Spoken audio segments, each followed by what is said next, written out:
you write repeatedly throughout your book, Trust, how mandatory it is for leaders to not only develop trust, but to maintain it. And I'm curious for you, working for an executive search firm and leading the Houston office, what have you seen just experientially about that connection between trust and results, and seeing things actually happen? Trust is so critical, not just in terms of building morale with employees from a sense that you can be trusted with your word, but if you can be trusted, if you can build and maintain that trust, it has powerful consequences in terms of productivity.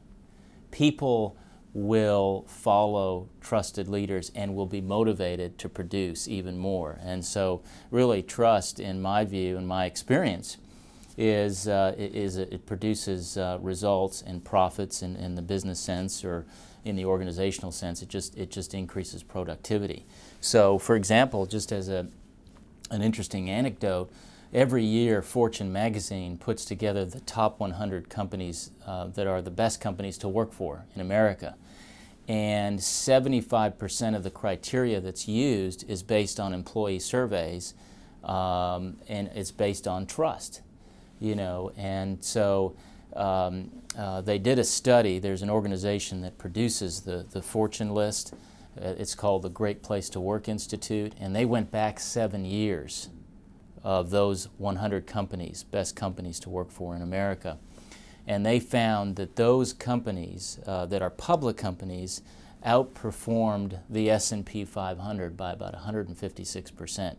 So what does that tell you? It tells you that the companies that are the most trusted, the leaders that are the most trusted, tend to produce the greatest results. So there's a real connection, I think, between high trust organizations and highly profitable organizations or highly productive organizations.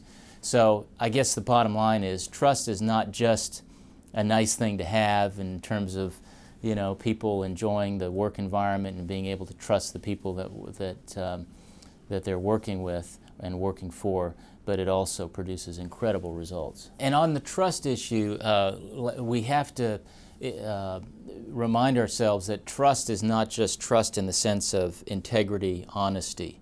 There's different levels of trust, and really two kinds that I think are relevant. There's personal trust, which is the trust that you and I build through our personal relationships, our integrity, keeping our word.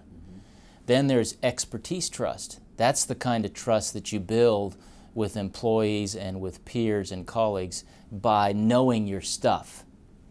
People are gonna follow you not only because you keep your word and you're trustworthy, but also because you know what you're talking about. There's a competence.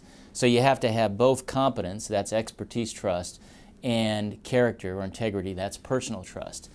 And to me, you have to have both if you really want to produce the kind of results that you're looking for. I want to play that out a little bit, because I think, in our world, in the church, most people focus on the character issue. Sure. And the Bible says, let us spur one another on toward love and good deeds. And the love component gets most of the attention, and it's kind of like we love everybody loves God, and we're going to be good people, and the results, we'll let them take care of themselves. When in reality, if you love somebody, you do pay attention to the results. The emphasis is we want to, the Apostle Paul says, whatever you do it for the Lord, and do it well. We are encouraged, exhorted, admonished to be excellent in all things.